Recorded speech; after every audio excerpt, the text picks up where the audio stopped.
Hello and welcome to the very first episode of Bat Knit Crazy.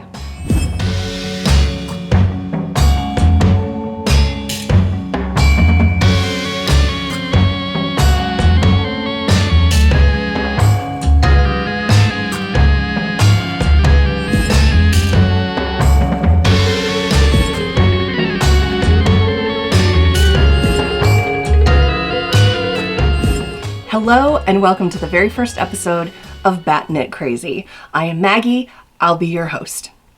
You know, I'm just going to assume that we will become friends. And when you're friends, you confess things to people. I filmed this entire episode yesterday, got it uploaded onto my iPad to start editing, and realized I hadn't turned my microphone on. So this is take 2 of episode 1. Hopefully this time it's working. I think it is. But that's just a great start to our newly discovered relationship, right? Let's be honest, it's gonna happen. Is this gonna be the way I want my show to be all the time? Probably not, but I've never done a video before. So we're just gonna go with it and we're gonna see what happens. Why Bat Knit Crazy? I know that is probably one of the questions that you have, in addition to who am I? Let's talk about Bat Knit Crazy first. I created a indie dyed yarn brand several years ago, and it is called Wool of Bat. I like things that are spooky. Halloween is my favorite holiday, and I like things witchy and magical and knitty. So Wool of Bat was the perfect name for my yarn brand. So I wanted to have a little bit of a nod to bats in my title for my channel. Also, I'm a little bit nuts when it comes to knitting. I love to knit. I knit a lot. I knit pretty quickly. And I think knitting is one of the most magical things out there. You take sticks and string and you turn it into blankets or sweaters or socks or pillows. It's amazing. It's amazing and it's magical and it makes me a little bit nuts. So, Bat Knit Crazy, there we go. Plus, I also think it's kind of cute. So that's a little bit about why I'm calling it Bat Knit Crazy. But who am I? Who is this crazy lady sitting on YouTube talking to you about knitting and magical things? Well, I'm Maggie, as I said. I have been knitting for about the last 12 to 15 years. I don't know exactly. When I was a little kid, my grandmother taught me how to do just basic knit stitch. And I could do knit stitch all day long, back and forth, making what I didn't know at the time, but what I now know is just garter stitch, back and forth knit stitches all day long. I didn't know how to start knitting, and I didn't know how to bind off my knitting, but I could do the knit stitch. I put that down when I was still a kid. I always knew how to do it, but kind of like riding a bike. Once you learn, you kind of remember how to do it, even if you don't do it very often. When I was a little bit older, I picked up crochet, thinking crochet would be easier to teach myself more complex things. And I crocheted for several years exclusively. Didn't go back to knitting. Oh, I also have to say, just as a side note, and this is going to happen a lot, I'm sure. So I tried to fix my hair today, and my hair does not normally look quite like this. It's not normally curly like this. It's usually just sort of slightly wavy and very frizzy. And when my hair is down, I tend to play with it. I'm very sorry if that's annoying, but it kind of drives me nuts. It's usually in a top knot on the top of my head, if I'm honest. And that's how I filmed yesterday. But since I had to refilm again today, I thought, okay, I'll put in the extra effort. I'll try to make a good impression the first time I'm meeting someone. And so, yeah, that's why there's all this hair thing happening. Anyway, at some point later on in my life, I decided that crochet was not giving me the finished products that I really wanted. I really wanted to be able to knit the nice, thin fabric with the happy little V's that knitting gives you. And I was determined to learn how to knit. So I went on Ravelry and I found a pattern for a knitted object that I really, really wanted to make. regardless of how complicated it was. And I sat down with my 2 sticks and my bit of string, and I watched YouTube tutorials, and I looked at reference books, and I figured out how to knit whatever it was that I so desperately wanted. I'll be honest, I don't even remember at this point what my very first knitted object was. I couldn't tell you. I don't know. But it started me on this path, and I have been basically a knitting fool ever since then. So that's just a little about me. I love to knit. I knit quickly and I knit a lot. So when I'm going through things like finished objects, work in progress, I don't ever want to give anyone the impression that if they're not as productive as I am with knitting, that you are in any way less of a knitter. I like to challenge myself with knitting. It's one of my very favorite things to do. I love trying to find a pattern that has a stitch pattern or a construction technique, or maybe even just more complicated color work or lace that I've never done before, and challenge myself to make that and to learn how to make that. I am an English style knitter, so I do hold the yarn in my right hand. However, when I used to crochet, I would hold the yarn in my left hand with my crochet hook in my right hand. Because I learned to do that, I learned to tension the yarn with both hands. That means when I do color work, I can use both hands, one color in each hand. That's not a skill everyone has, and I know that, but I can crank out some color work pretty quickly. Don't ever think that your magic is not good enough, because knitting is magic, and any way you do it, any way you choose to do it, anything you like, any style you want to do, and however many projects you do, it's all magic. And you are magical. You are a magical being for being able to do it.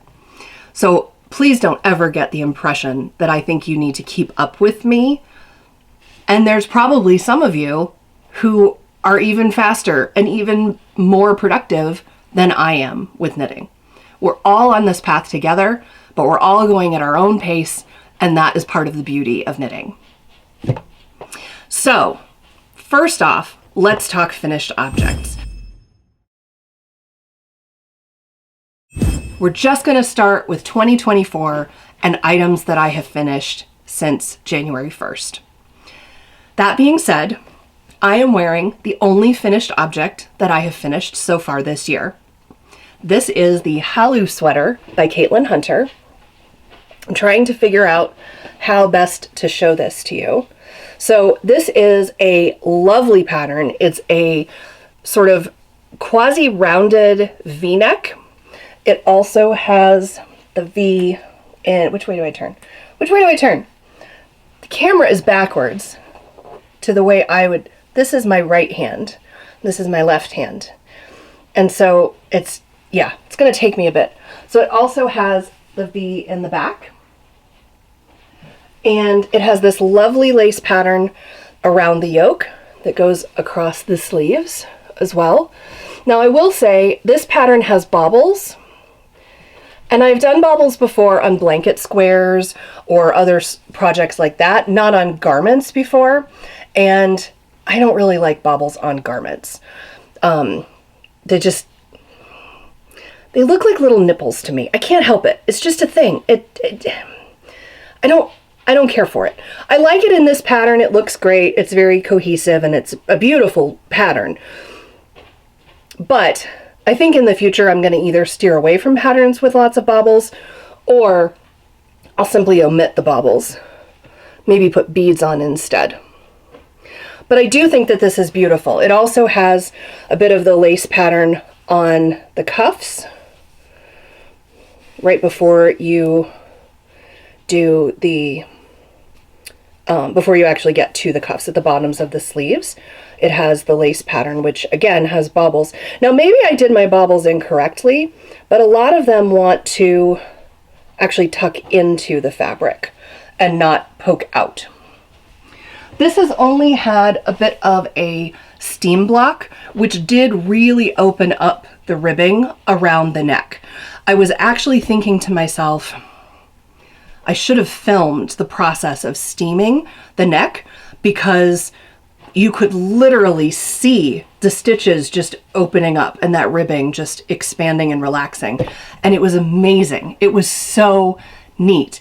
I've never steam blocked anything before. I've always just wet blocked things. And when you wet block, you don't see the same progression, because you just get the fabric wet, and then when you pull it out, things are stretched and relaxed. It was amazing to see it actually happening. It was so cool. So the next time I have something with ribbing that I want to block, which I think I actually have an old project that I've never actually blocked. I'm bad about that. I finish a project and then I go, yay, it's done. And then move on to the next project. I don't necessarily wear all of my knits. I love to make knitted objects, particularly sweaters. I've never been much of a sock knitter, and you can only have so many scarves and shawls, although I do have a fair number of shawls. But I love to make sweaters, but I don't always wear them.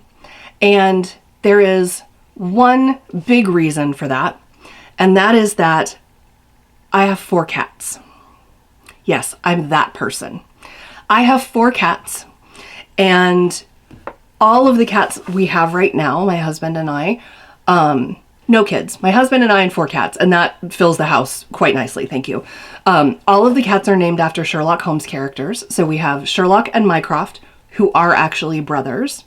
You may have seen, if I included it in the very beginning, a little clip of me cuddling Sherlock. He is such a handsome boy. And then we also have Watson and Moriarty, and they are brothers, about a year younger than Sherlock and Mycroft. They don't look anything like each other, but that's our happy little home.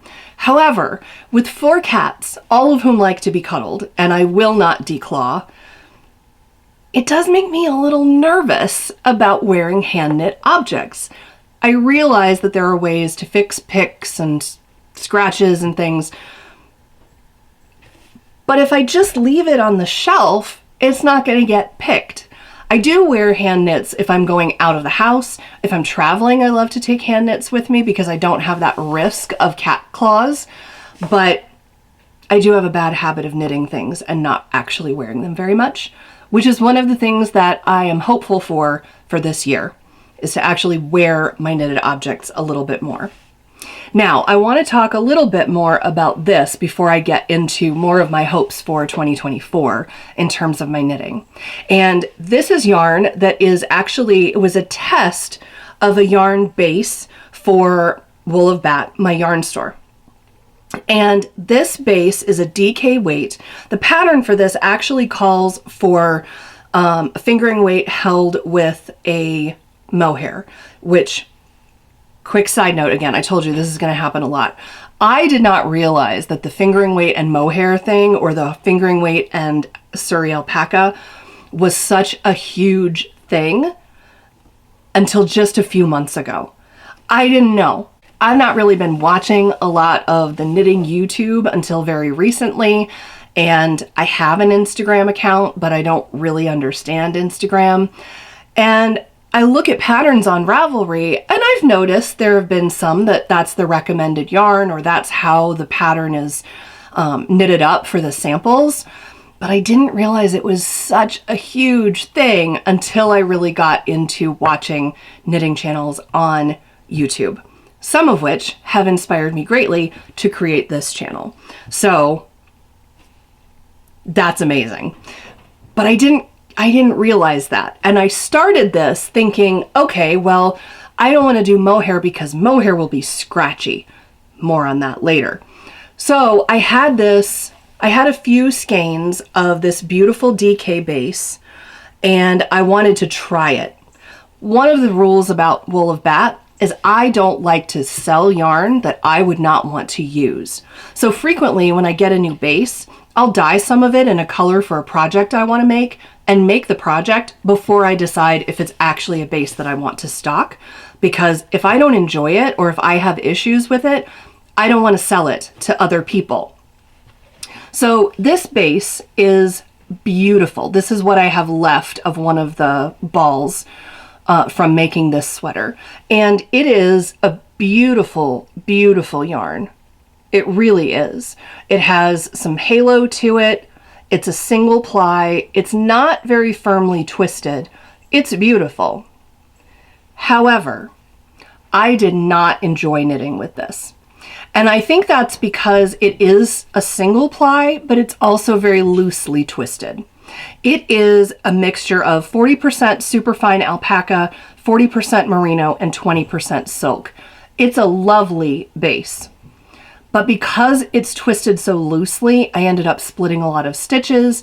It was a little harder to manage, and I just didn't enjoy the knitting process with it. So I don't think this is going to be a base that I'm going to start offering. However, this color is called Ghastly Green and is part of a collection called the Sinister Spectrum, which will be available on the website this spring. For those of you who live in the Omaha area, which is where I am based, there is a local yarn store that I absolutely love called Imagine It. Here's their cute little coffee mug. Imagine It Yarn Shop. Some free advertising for Carla, if anyone ever sees this video. Carla is the owner and she's amazing. But the Sinister Spectrum colors are already available at Imagine It in Omaha. But the website is a little bit behind the times because I'm not as tech savvy, and updates to the website, they kind of confuse me.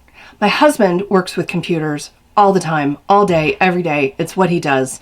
And I just have to sweet talk him into making the updates to the website. And then we'll have all of this available. We'll see if that happens. But anyway, the color is called Ghastly Green, and I adore the color. I will say the sweater is very soft. It feels very nice. So maybe it is something I will consider in the future, trying it again, or maybe knitting up something different with it. But this particular pattern, let me just look at it on Ravelry and see. So it is done on a size 5 needle with a size 3 for the ribbing around the neck and around the cuffs and the bottom of the body. Now I knit a size 7. So let me just stand up again, move my chair out of the way. My chair does not have casters, so there's going to be a lot of having to actually hoist the chair a little bit. I knit a size 7, and it should have ended up bigger than it actually is. Now, as you can tell, I am a larger person. Side note, told ya. Way back, in the way long ago, I lost a whole bunch of weight, and it was glorious. And that was when I really got into sweater knitting, because as a larger person previously, knitting a sweater involves a lot of yarn. Right? If you're making a larger size of a sweater, you're going to need an extra skein or 2 or 3, depending on the sweater pattern, than making a much smaller size, which means it's more expensive, it's more time consuming, and it's a little bit more frustrating, if I'm honest. However, I lost a whole bunch of weight, and I had gotten to the point where I needed less yarn to make sweaters, and I got really, really into sweater knitting. And then 2020 happened. Do I need to say any more? Is that sufficient? Is that enough? Then 2020 happened. I had all this time. I did all this knitting.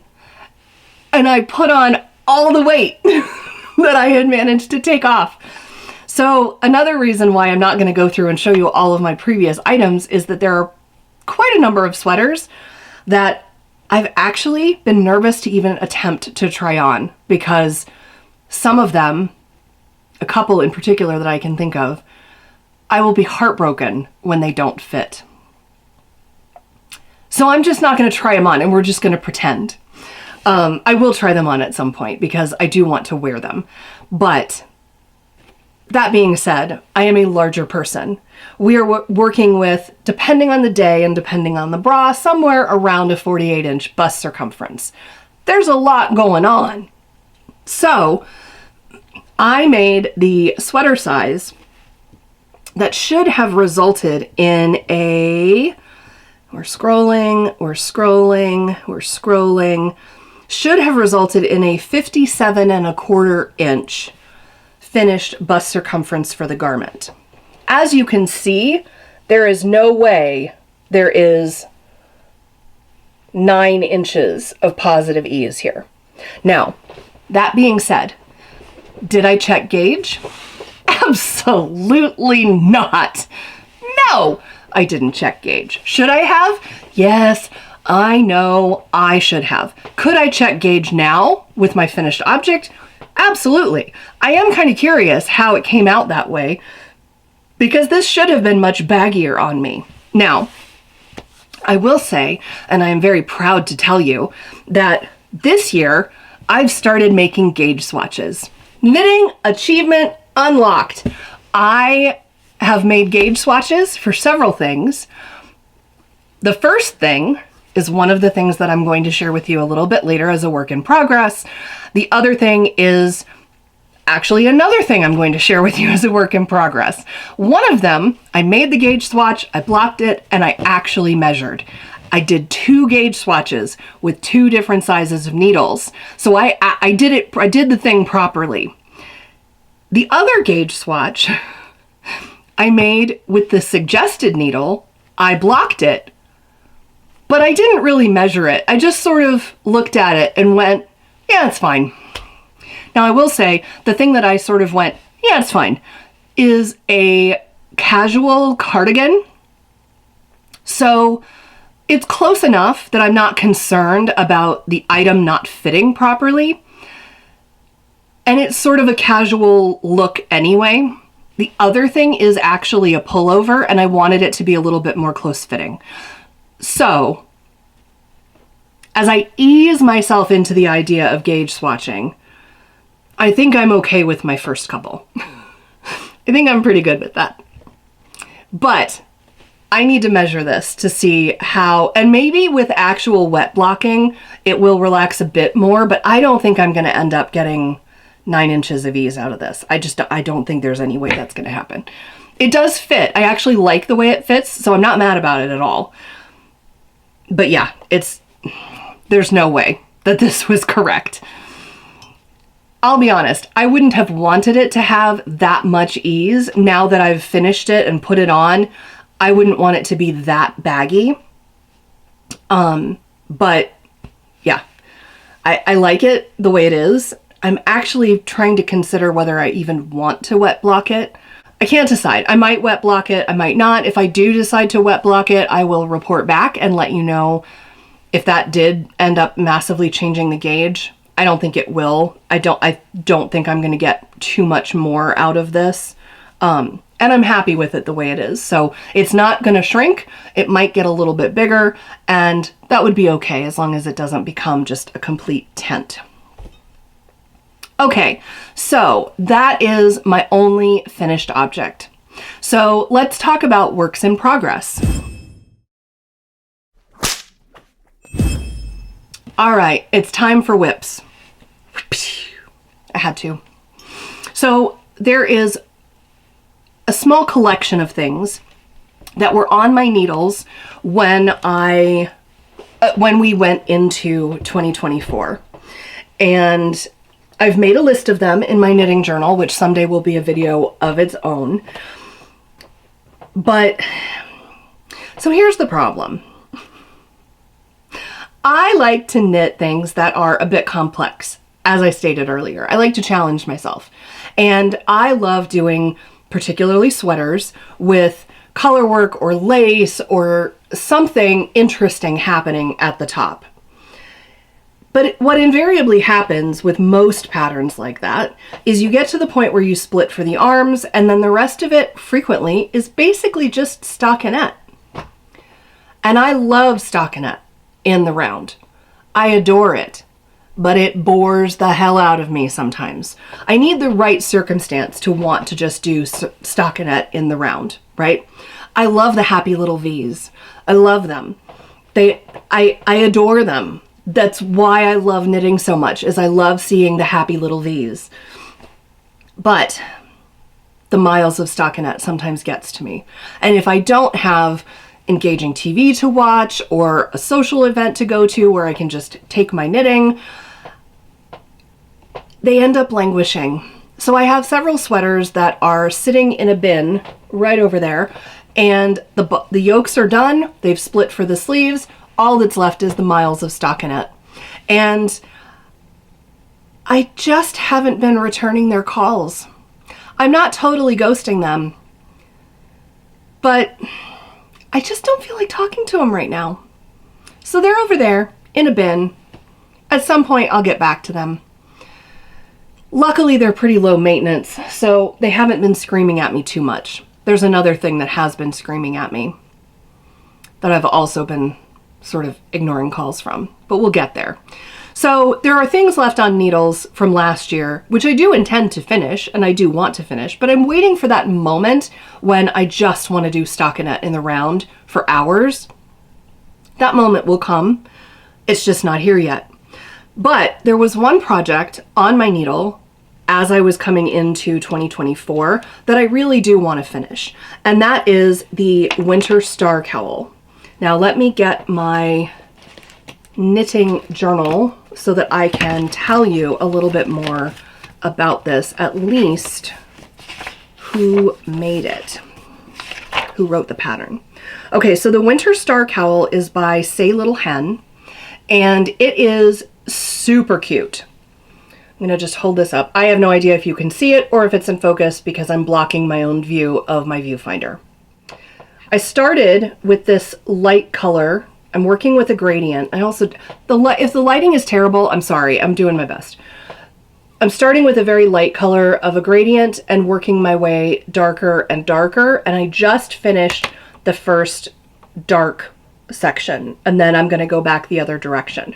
Now, if you can see this, you can actually see it pretty well, I think. There is definitely a line right here where the color change happens, which I'm okay with. But you may have noticed that this lighter section is not as big as the other sections of the colors as they get darker. And that is because I did 4 repeats of the pattern for this section, and then I have done 8 repeats, 8 repeats, 8 repeats, 8 repeats, and then I'm basically going to flip it and I'm not going to do another 8 of the darkest. I'm going to go to 8 of this one, 8 of this one, 8 of this one, and then I'm going to do 4 of the light on the other end, and then join them together. So when you look at it after it's been joined, it will be 8 rows of each color section all the way around. And there'll just be one section of 8 of the darkest color and one section of 8 of the lightest color. So this has been on my needles since sometime in 2023. I'm fairly confident I started it in December, but I will be honest, I don't know. I suppose I could look actually. I am generally pretty good about putting project, at least start and finish dates in Ravelry. All right, let's look. Winter Star Cowl, I started on December 15th. Pattern by Say Little Hen, and it is a paid pattern. I really wanted to do it to show off some yarn. Now, this is another one that is a fingering weight with a mohair or a lace weight of some description. And I am using, for my base colors, sorry, there's going to be a little bit of crinkling, but I did take the yarn out of the package, so it hopefully won't be too crinkly. I am using Wonderland Yarns Mad Hatter Sport Weight, a Down the Rabbit Hole collection that I got on sale at Imagine It. The color is called Outrageously. And I do not have the darkest color up here, but I have the rest of them.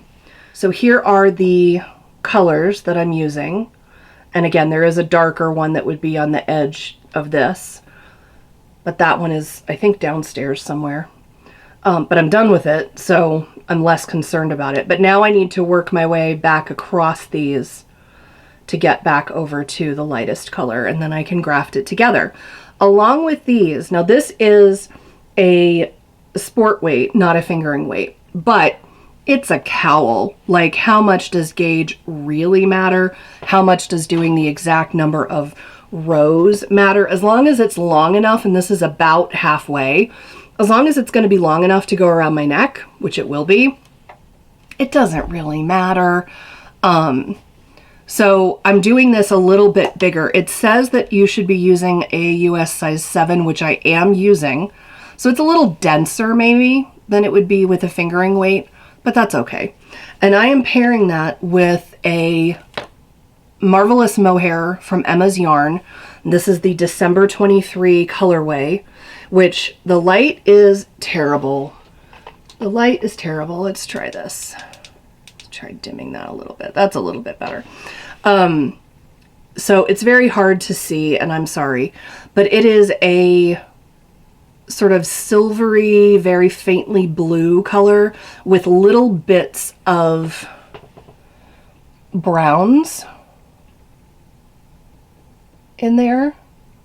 I think the color is blowing out.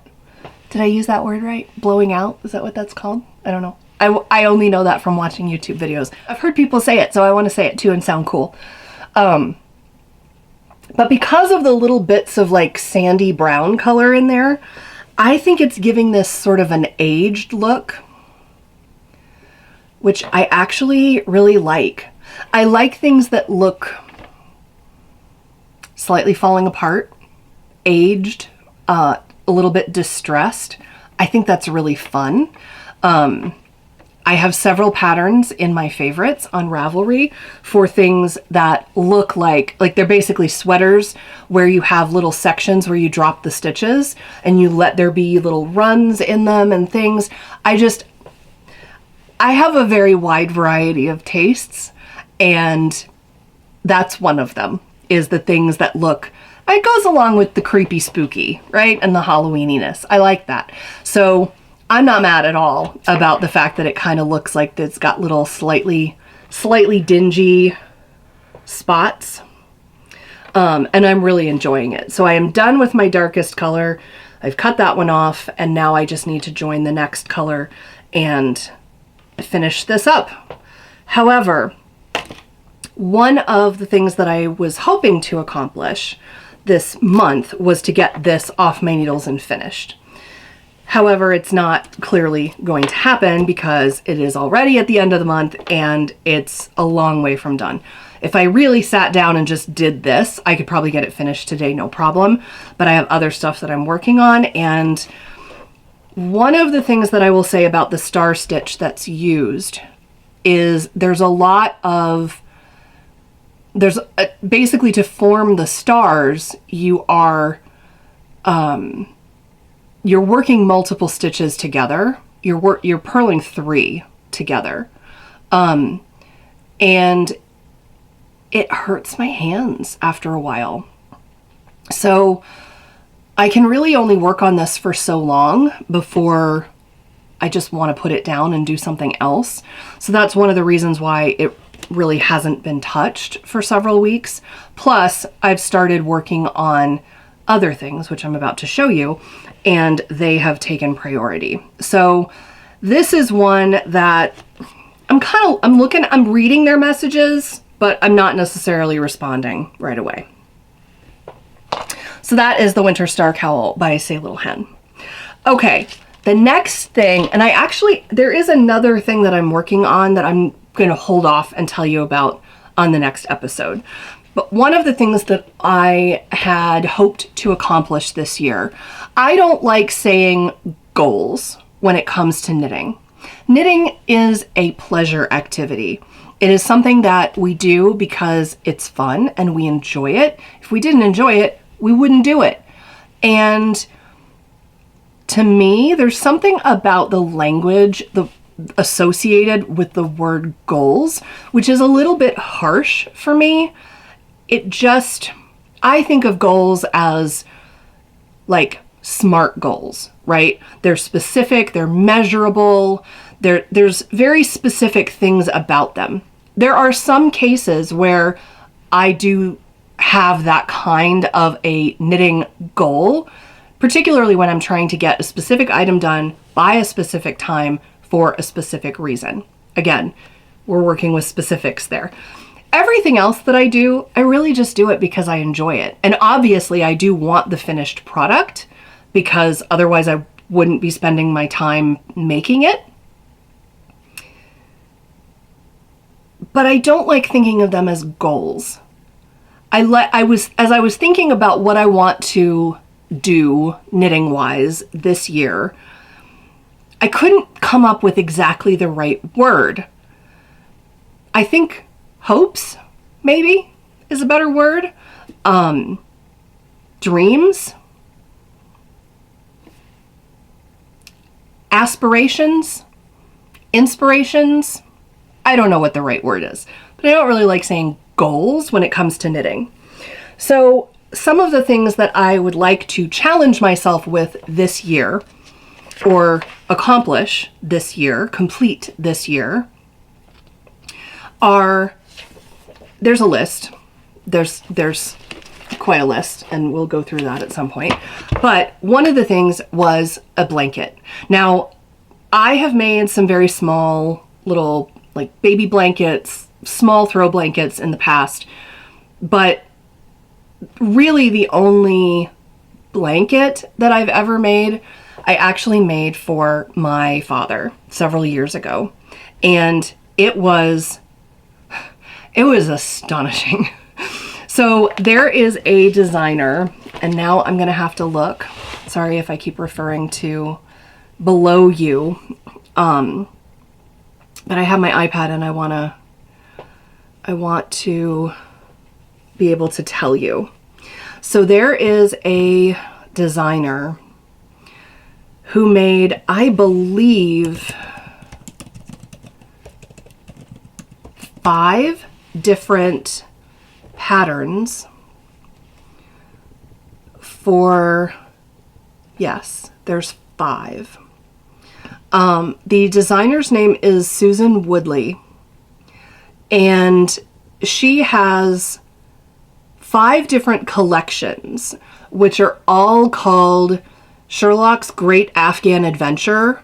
They were originally mystery knit-alongs. I did not know about them at the time that they were mystery knit-alongs, but they are all cable, sometimes cable and lace, sometimes 2-color blanket square patterns, and each one is inspired in some way by a Sherlock Holmes story or a Sherlock Holmes character.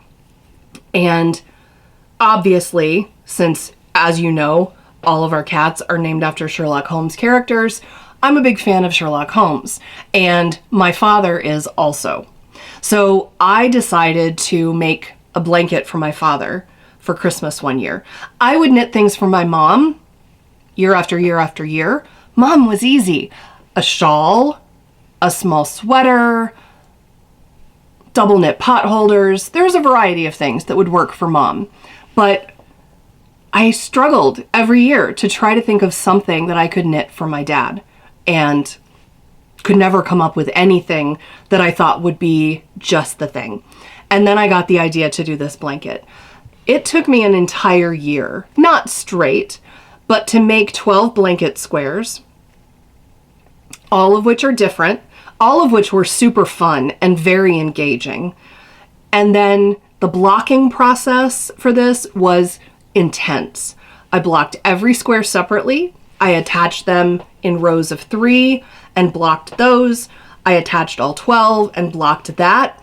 And then I put on a border, and I wanted a cabled border, but I wanted the corners to miter. So I wanted the cables to come and twist nicely into each other in the corners, and I could not find a pattern that I liked. So one of my proudest moments as a knitter was sitting down over the course of several days and trying to figure out how I needed to do the cables so that they would be twisting in the correct way, and then also how to engineer that mitered corner. I don't think you can see it, but on this little bulletin board right here behind me is actually my final mitered corner that I came up with for that. And it was an intense process. And then of course, adding the border, I acquired a whole bunch of 60-inch cables for my interchangeable needles, 47-inch cables, to go all the way around. It was a huge undertaking. Now, I don't want to do that again. I probably will someday because I loved the finished product. It was amazing. But I wanted to do something a little bit more simple. And as I said, I recently found Knitting YouTube, and one of the channels that I found was Laura Penrose's channel. And she has a pattern which is for a blanket called the Sweet Shop blanket. And I am obsessed with it. Obsessed. So it is a paid pattern. It is not complicated.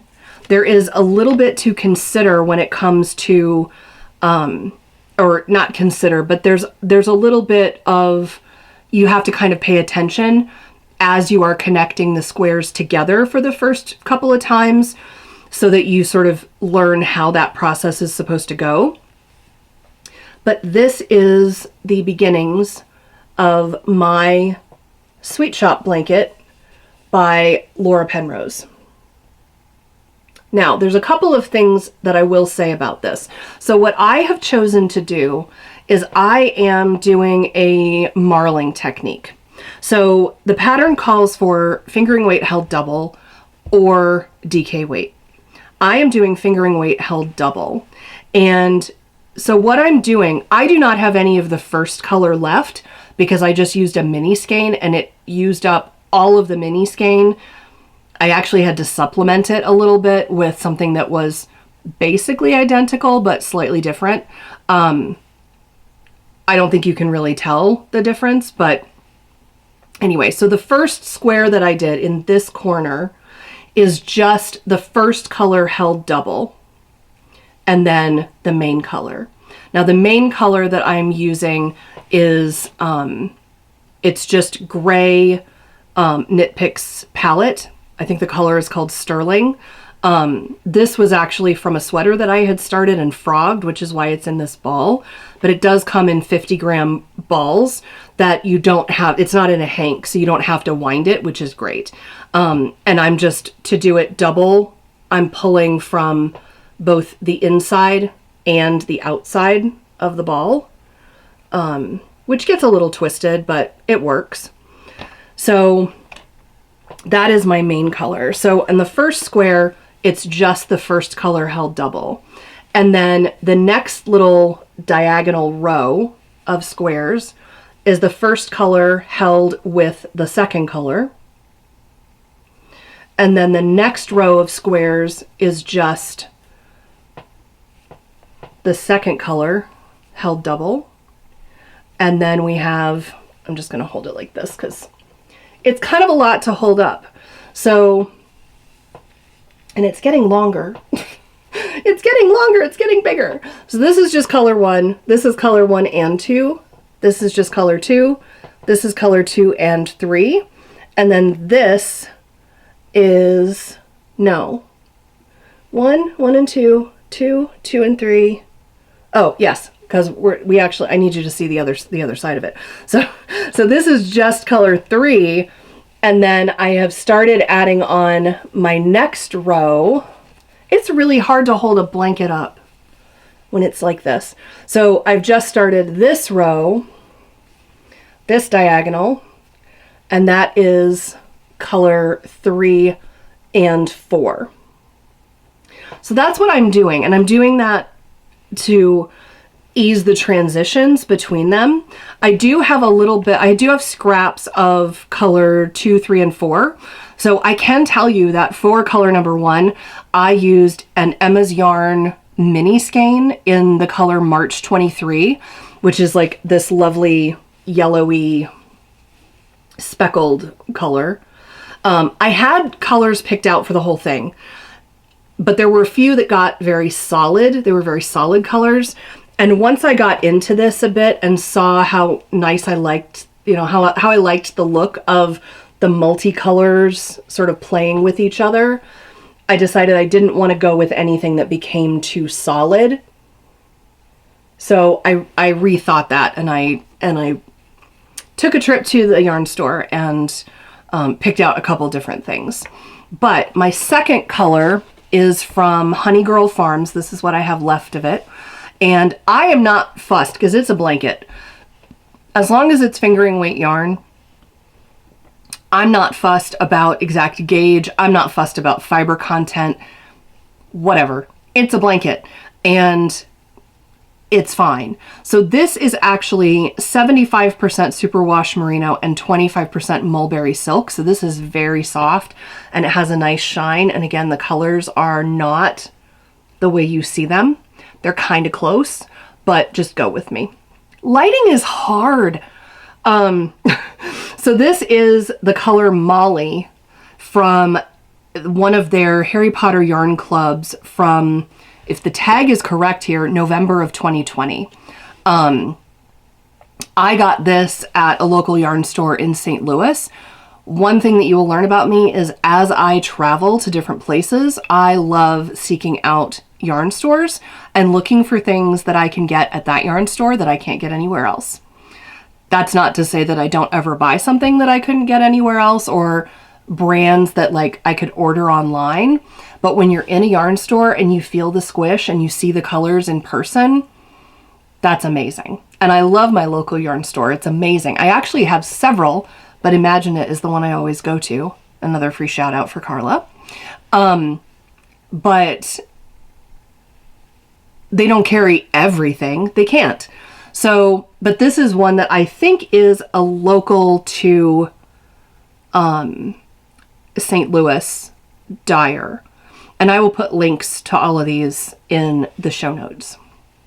I've never said that before. That's fun. I'm a big goofball, so yeah, but you will grow to love me.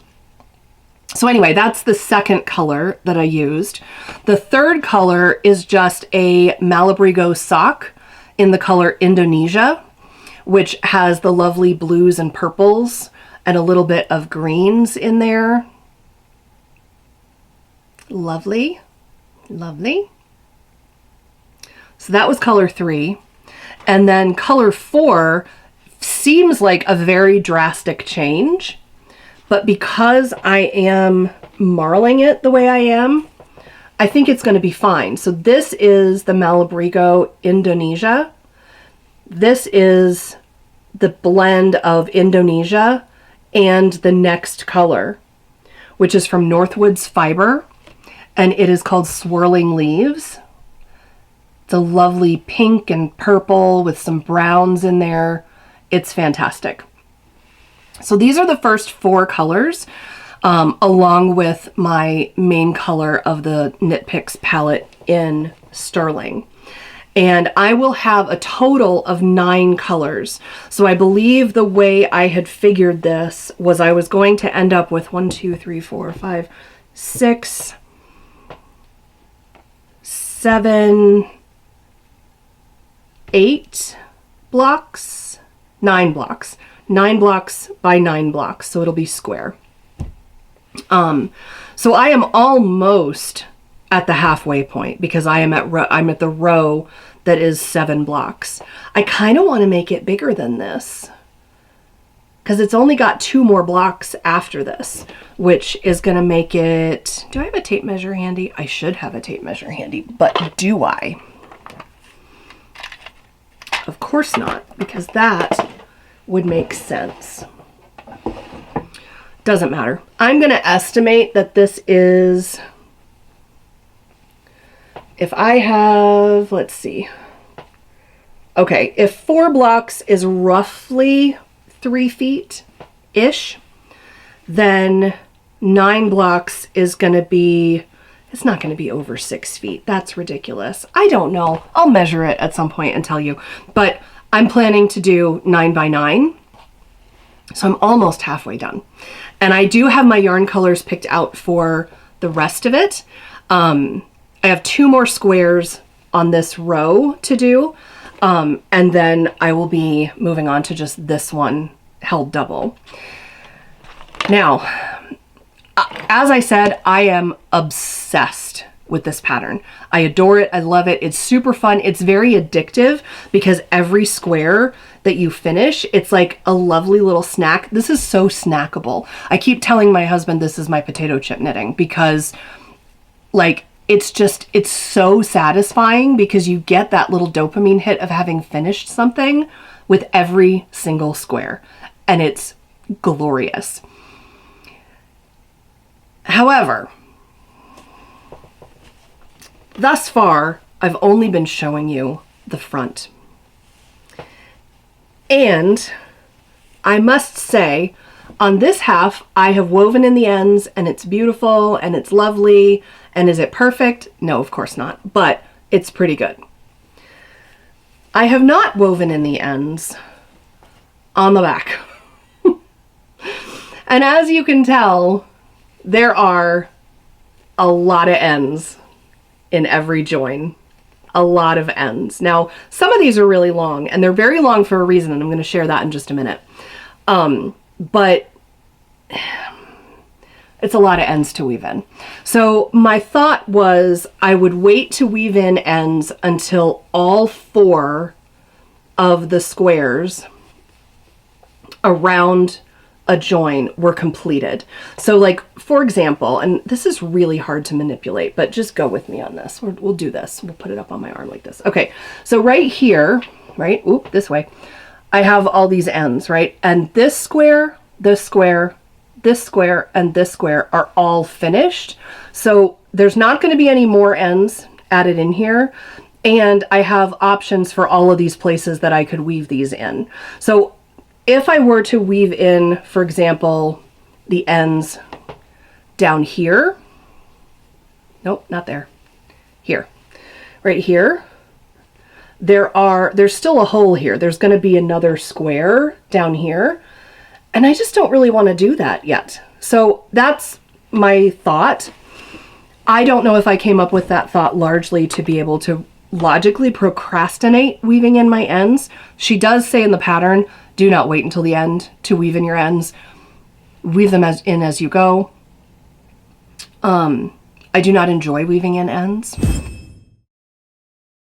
I was not aware when I started this pattern that there were going to be 45 gazillion ends to weave in. But I'm in love with the pattern so much that I'm actually doing a second version that is, I've made some pretty significant changes to it. I will share that one with you next time because I'm waiting for something to come in that I also want to show you. So, but I love this pattern. I'm obsessed with this pattern. I love doing all the little squares. Like I said, it's like snackable, dopamine hits. It's amazing. Love it. But the ends are definitely a thing to contend with. The other thing that I have noticed, and I am going to move my knitting journal, and I'm going to try to make some space here so that I can flip on my fancy gadget that I have that you can't see, but that's right up here, that will let me take an overhead video. Let's get fancy. Okay, so we're feeling fancy now, and I have my second camera set up and it should be recording. So hopefully, let's see if I can do this, because I can't watch what's going on in that camera and this and that. So there's just a lot happening. So one of the things that I noticed with this pattern is because you are joining the squares as you go, you are naturally picking up stitches along the edge. Totally normal. Of course, that's how you do it. That's how you do a join as you go blanket like this. But what I noticed was I was getting these really elongated stitches in the seam between where I was picking up the stitches to work the next square.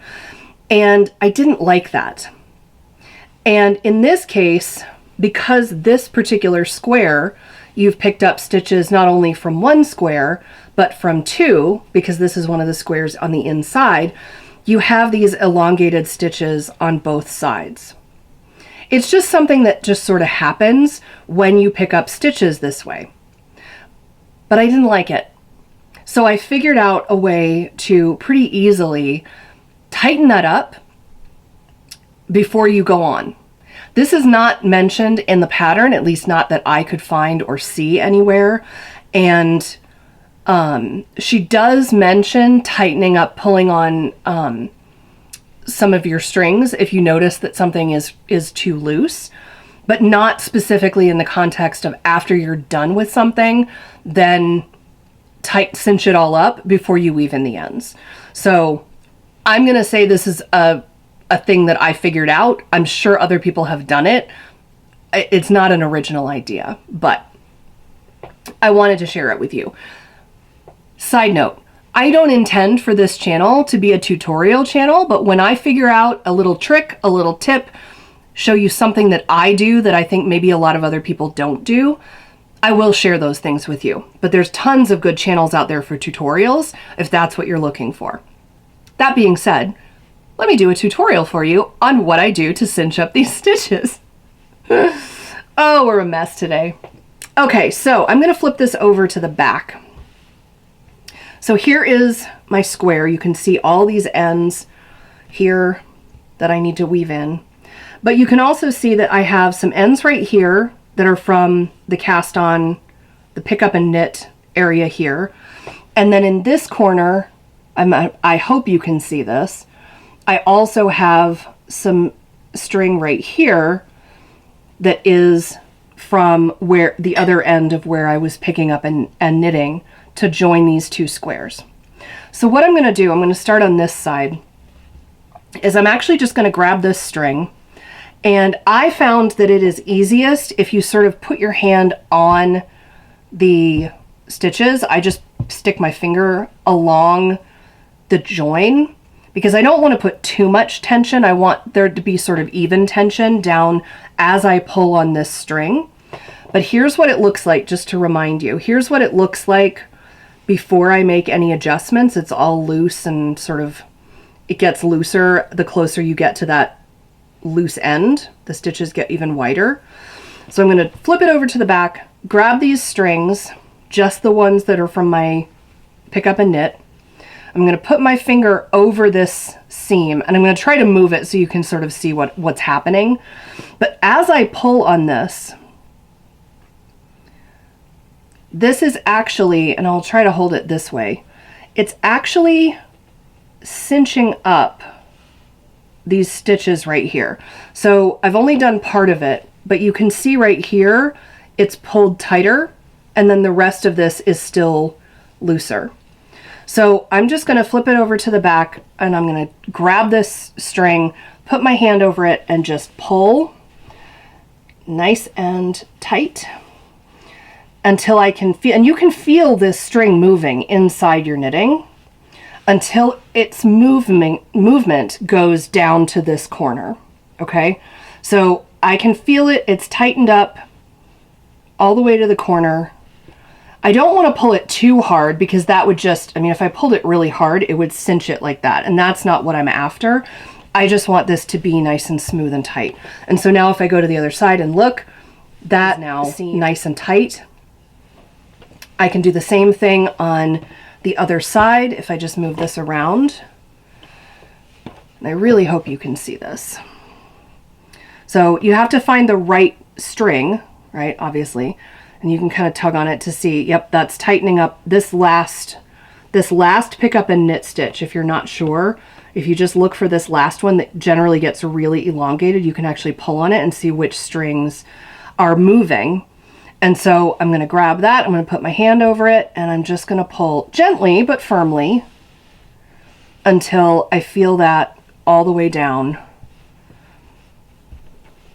onto the corner, and then I'm just going to relax it just a little bit so that it's consistent. And now there is my square, the edge of my square, all tightened up and all pretty.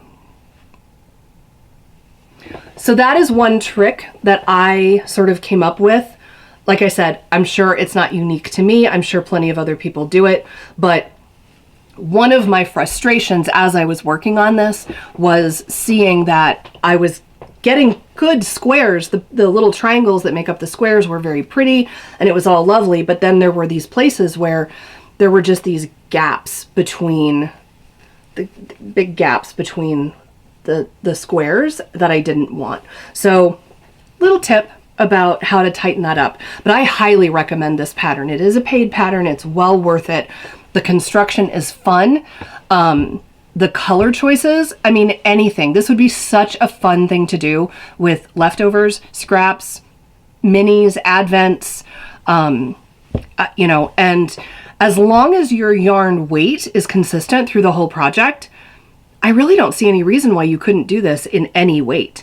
The other thing about this is the way it's written, you could actually make these squares any size you wanted to, as long as you're making, as long as you know how many stitches you're getting to when you get to the center of your diagonal on the square, you could make squares that were 18 inches, just two big triangles, and then, you know, make 6 or 8 of those and turn that into a blanket. I can see myself doing pillows with this pattern. Super easy, super snackable. It's just so much fun. So that is the Sweet Shop Blanket by Laura Penrose. All right, so let's talk about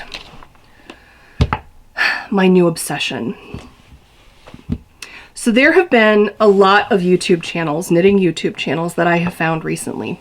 Hold on, I need some coffee. Just one second. There have been a lot of knitting YouTube channels that I have found recently that I have really, really enjoyed watching. And probably unsurprisingly, there have been a bunch of patterns that I have added to my Ravelry favorites that I probably wouldn't have looked at twice, except that I saw them on somebody's video. And something about seeing someone model a sweater and move in it and show off the details in a way that's really difficult to do in still pictures can really inspire you to do things that you might otherwise just have scrolled past. And this next item is definitely one of those for me. So one of the knitting channels that I have been watching is Birch and Lily, Amanda from Birch and Lily. And I believe she was one of the test knitters for this pattern. Let me just flip to the page so I can give you the right information. So this is the Ruska cardigan by Sarah Opie. And it is so interesting. Sorry, the needles are going to clank on the desk a little bit. So it is so interesting. It's a DK weight pattern, and I am doing this out of yarn that I got at a yarn store in St. Louis years ago. Sadly, the yarn store is gone. It was called Notorious, and I really enjoyed it. But this is a local to them company called Alpacas do Vaz, and I'll put a link to their website in the show notes, that I had bought years ago. And these are in 7-ounce balls. They're 500 yards per hank. So quite big, almost double size hanks. And I picked up 4 of them because I thought, I have no idea what I want to do with this, but it's beautiful and it's soft. And I kind of foresee making like a big cardigan or something, and I don't know how much I'm going to need. So they had 4 of this color, so I picked them up. And they've been waiting patiently for me to decide what I wanted to do with them. And I have decided that the Ruska cardigan is going to be their destiny. As you can see behind me, there is a lot of other yarn that is still patiently waiting. That's okay. It won't go bad. It can sit there and wait. But this has finally, its moment has finally come. So this is the Ruska cardigan, as I said, by Sarah Opie. And I saw Amanda from Birch and Lily talk about this pattern and show off the one that she made, which was a lovely green. And seeing it on a person who is moving and having them point out some of the interesting details that honestly, from one Ravelry snapshot, I just would have scrolled right past it.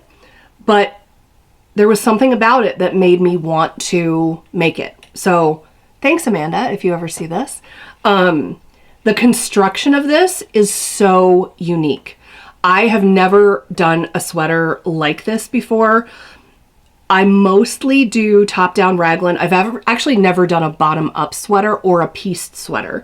Both of those are on my list of hopes for this year to try. But this is a top-down sweater, but it has what they describe as English tailored shoulders, which the construction of how you do the shoulder, so here's the neck, right? Here's where your head would be. And here's the shoulder. And then the sleeve comes down this way. The way that this is constructed, I've never seen anything constructed like it before. I will say I don't think this is really a true beginner knit. It's not hard, but you do have to pay attention. And I would say being familiar with how to pick up stitches is going to be very important to this particular pattern. So if those are things that you know how to do or that you're interested in learning how to do, maybe this sweater would be a good challenge for you. Once you get past, basically once you get past the corner of this tailored shoulder, then it's just back and forth like a standard cardigan. And there is some difference between, like there's some ribbing and there's some stockinette and then there's the garter stitch. I don't normally make things in garter stitch. I think I said this earlier, but maybe it was yesterday, the first time I recorded this. I don't usually make garter stitch. For something like a blanket, garter stitch is fine. It's squishy, it's thick, it's nice. I don't mind that at all for something like that. But for a garment, I want the happy little V's. I want the stockinette. I'm obsessed with stockinette. So that's another reason why I would not have looked at this otherwise. But part of what I like about it is that the sleeves are stockinette, which means all this in the round as I add the sleeve onto this, is just going to be happy little V's, stockinette in the round, and that will be easy. And then there's also a stockinette panel under the sleeves along the side. I have no idea if you can see that. So that's a little bit better. So you can see like the garter stitch back here on the back. And then you've got these stockinette panels. Now I did add a couple of stitches under the arm. I have big upper arms, right? As we've already discussed, I am a bigger person. I'm not a huge person, but I'm a bigger person. And I have big upper arms and I have a bigger chest measurement. And I find that typically, even if I can find the pattern where the finished bust circumference is good, sometimes the upper arm circumference is still what I think is going to be a little too tight. So frequently when you add stitches to the underarm, when you split for the sleeves, I will actually add a few extra stitches in there just to give a little bit more breathing room under the arm. And then frequently I don't even bother to take them out. But in this case, I did actually throw in some decreases. So I don't know if you can see that, but if you do see the decreases in there, that's just me taking out those extra stitches. That's not actually in the pattern. So I am right now at the point where I will be starting on the pockets. It has pockets! Very exciting. So I'm going to be starting on the pocket section very soon. And this is, I have not actually started on the pockets yet, obviously. But I have read through the pattern, and when I say this is not a true beginner knit, part of the reason I say that is because the instructions on how to do the remainder of the body for this is like 10 to 12 pages. And it is how to put on the pockets. Now, I think that's because the pattern is actually very complete, very descriptive, and it gives you exactly the directions for exactly what you need to do, which is fantastic. I love a pattern that makes it very clear what you're supposed to do and doesn't just say, add a pocket.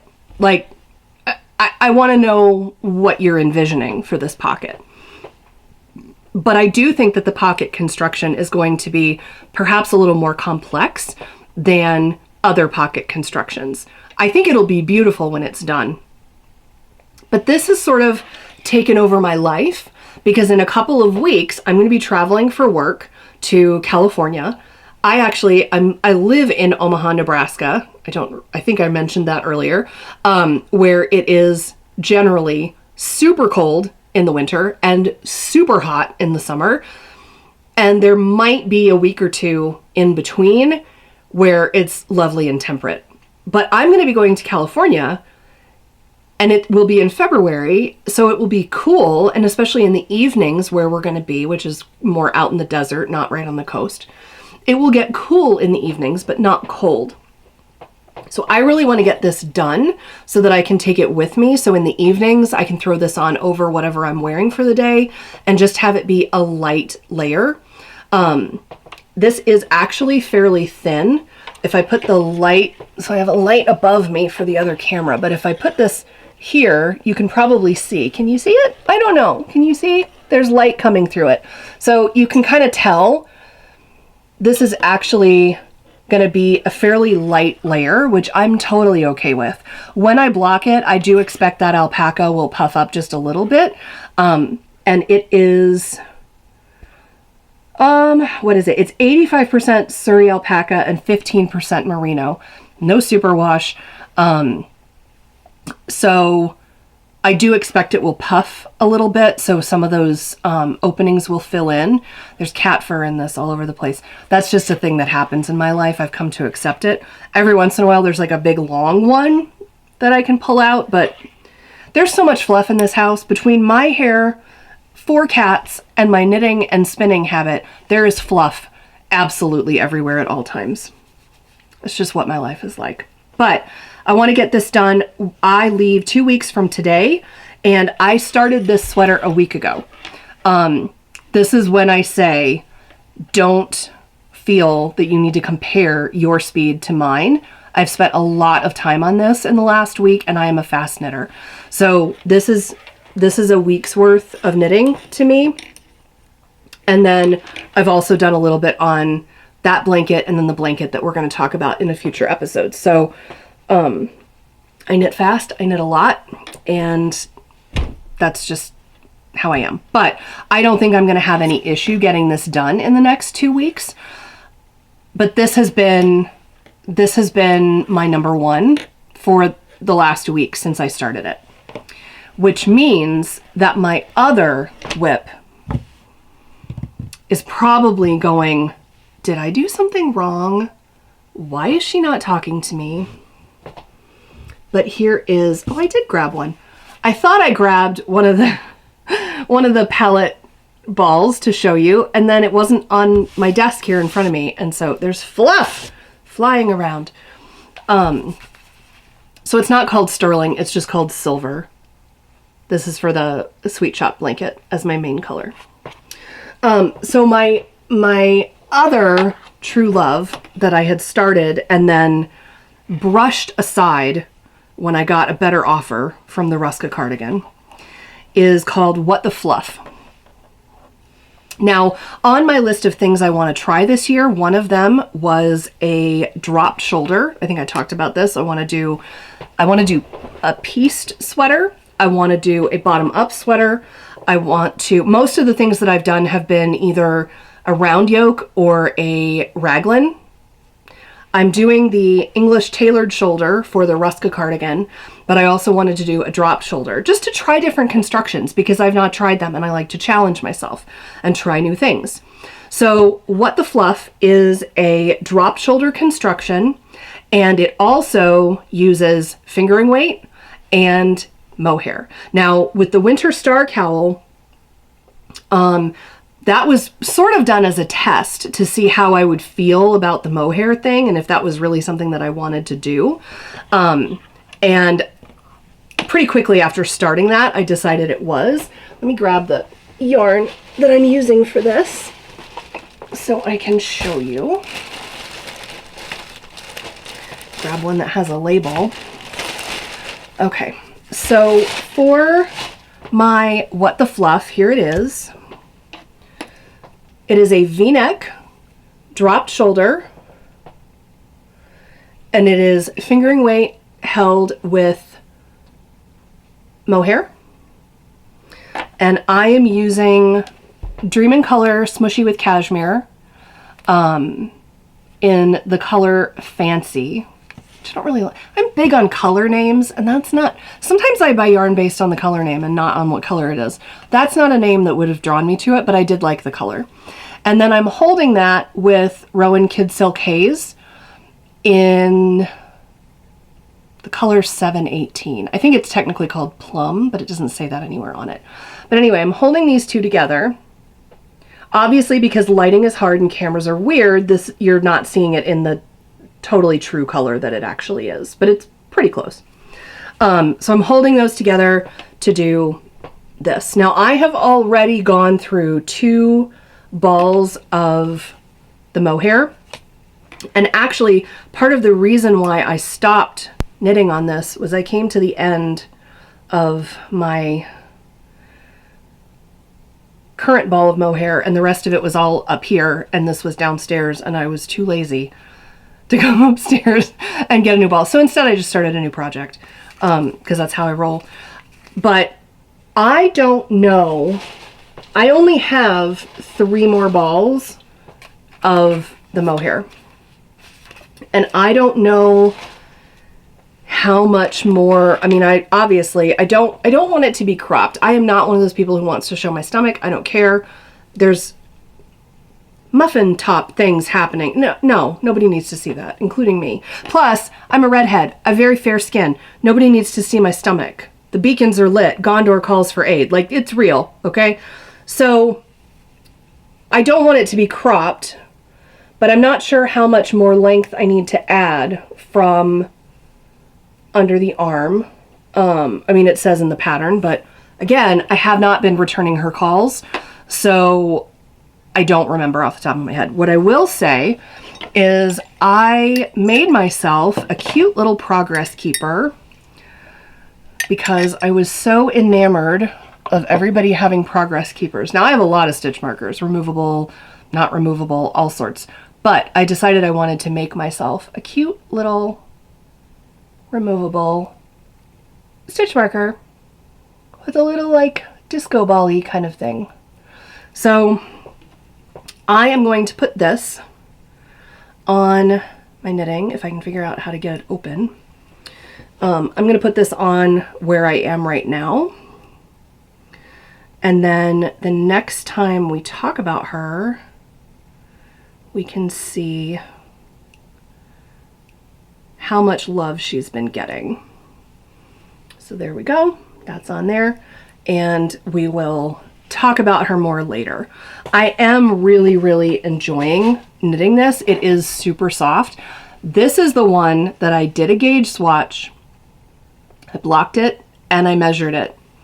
And I feel like I was kind of smart about this because I had my gauge swatches, which are actually hung up over here on the bottom of this corkboard. I had my gauge swatches, and before I started working on this, I took my gauge swatch one day while I was sitting, I work from home at a computer all day, and I took my gauge swatch and I tucked it under my shirt right up against my neck. And I left it there for several hours. And I thought, if I'm going to start itching, then I will start itching with this on my neck. And then I will know I should not make a sweater like that. It's one thing to have a cowl on where you may have a layer underneath it. You might put it on over a coat, something like that. But for a sweater, generally, I like to wear a sweater just with nothing underneath it, unless it's like a cardigan or something, obviously. But for a pullover, I generally like to just wear that as my shirt. And I did not have any reaction. So I am very, very hopeful that this will not irritate me. It is super soft. I contemplated using Suri alpaca, but I could not find it in the color that I wanted to go with the fancy. So we're just going with it. We're just going with it. But I am loving the way it's turning out, and I am super excited to get back to her. I just have a cardigan that I want to make, and I want to make it for a specific reason. So we're going back to a specific that has now become a goal. This I just want to make because it's pink and it's fuzzy and it's cute. And one of these days I'm going to dye my hair teal like I had it several years ago. And when my hair is teal, I can wear completely different colors. The green works well with the red hair, which is, it's close to my natural color, as close as I could get it after trying to strip out the teal several years ago. The green is great with that. But with the teal, this is going to be an amazing color. So assuming I actually do that, we'll see. But I'm looking forward to getting this one done as well. It's just going to take a little longer. So that, I think, is all of the whips that I wanted to talk about. Was there anything else? As I look around the room, not really. I guess we're done. How did that happen? So that's a little introduction to my world of knitting, my magical world of knitting. And I hope you've enjoyed it. If you did, please like, subscribe, tell your friends, help the channel grow. And I look forward to talking much, much more with you. I think we are going to become fast friends and have lots of fun together. And you can find me on Facebook as Wool of Bat Yarns. You can also find me on Instagram at Wool of Bat Yarn. I will be honest, off the top of my head right this second, I don't remember if it's yarn or yarns. I believe it's just yarn. I think it's Wool of Bat Yarn. I don't know. I click on the button on my phone and it goes there. Like, I don't think about it. But I will make sure that it's in the description box. You can also check out the website, woolofbatyarn.com. As I said, there will be new colors, new bases, all sorts of new stuff coming, but you can sort of take a sneak peek at some of the things that are available, including the Poison Garden collection and some very fun mini skein sets, all of which are currently available. Until next time, I hope you have a fantastic couple of weeks. My plan is to try to upload about every 2 weeks. We'll see how that works. Maybe it'll become more frequent because I will just want to tell you all the things all the time, which entirely possible. And until then, keep knitting, keep creating, and keep making magic. Bye.